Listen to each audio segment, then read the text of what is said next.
नमस्कार, आईवा मीडिया में आपका स्वागत है। हरियाणा के चुनाव नतीजों के बाद दिल्ली में मल्लिकार्जुन खड़गे के घर पर जो समीक्षा बैठक हुई, उसके बाद से कांग्रेस में इस बात की चर्चा है कि पार्टी प्रादेशिक छत्रपों को काबू में करने के उपाय तलाश रही है, क्योंकि एक के बाद एक कई राज्यों में कांग्रेस प्रादेशिक छत्रपों के टकराव की वजह से हार गई।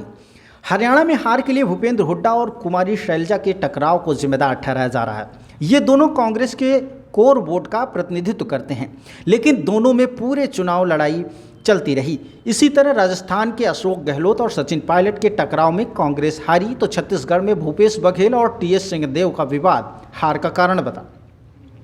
मध्य प्रदेश में कमलनाथ और दिग्विजय सिंह में टकराव नहीं था, बल्कि बहुत ज़्यादा सद्भाव था, जिसे कहा जा रहा है कि कमलनाथ को मनमानी करने का मौका मिला और कांग्रेस हारी। अब कांग्रेस में चिंता है कि बुजुर्ग हो गए छत्रपों जैसे भूपेंद्र हुड्डा, कमलनाथ, दिग्विजय सिंह, अशोक गहलोत, टीएस सिंहदेव को क्या किया जाए। इनके मुकाबले कम उम्र के और ज़्यादा सक्रिय लोगों के साथ क्या किया जाए। एक सुझाव तो कांग्रेस आलाकमान के पास भाजपा की तरह मार्गदर्शक मंडल बनाकर बुजुर्ग नेताओं को उसमें भेजना है, लेकिन इस पर पार्टी अमल नहीं कर रही है।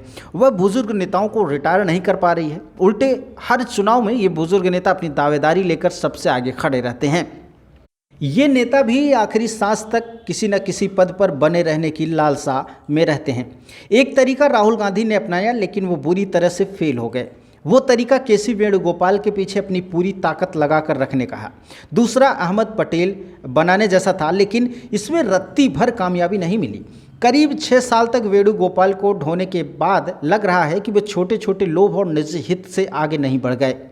यही कारण रहा कि वे पार्टी के दूसरे महासचिवों और प्रादेशिक छत्रपों को काबू नहीं कर पा रहे हैं। उनकी हैसियत ऐसी नहीं है कि वे अहमद पटेल की तरह कांग्रेस के किसी भी नेता को तलब करें और उसे हड़का दें।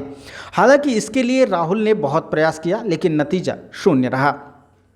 अगर ऐसी ही ताकत राहुल ने किसी मजबूत नेता के हाथ में दी होती तो तस्वीर कुछ और हो सकती थी। अब कहा जा रहा है कि प्रॉक्सी के बजाय थोड़े समय राहुल गांधी को कमान सीधे अपने हाथ में रखनी चाहिए। कहा जा रहा है कि पार्टी संगठन और आंतरिक मामले अगर राहुल खुद हैंडल करते हैं तो शायद प्रादेशिक नेताओं को काबू में किया जा सकेगा। पता नहीं ये कब तक होगा और कैसे होगा, लेकिन अभी हकीकत यही है कि उन राज्यों में प्रादेशिक छत्रप अभी भी कामयाब होते हुए दिखाई दे रहे हैं, जहां पर ऐसा नहीं होना चाहिए। जहां पार्टी का वजूद बहुत कमज़ोर है, वहां भी इन छत्रपों का राज मजबूत है। जहां पार्टी मजबूत है, वहां कांग्रेस आलाकमान को प्रादेशिक छत्रपों की बात सुननी पड़ती है। ये स्थिति तब बदलेगी जब राहुल गांधी आभासी दुनिया यानी सोशल मीडिया में नहीं, बल्कि वास्तविक दुनिया में पदार्पण करेंगे। ये वीडियो आपको कैसा लगा है? यदि अच्छा लगा तो लाइक कीजिए, कमेंट बॉक्स में अपने सुझाव दीजिए। यदि आपने इस चैनल को अब तक सब्सक्राइब नहीं किया है तो इसे सब्सक्राइब करें। शुक्रिया।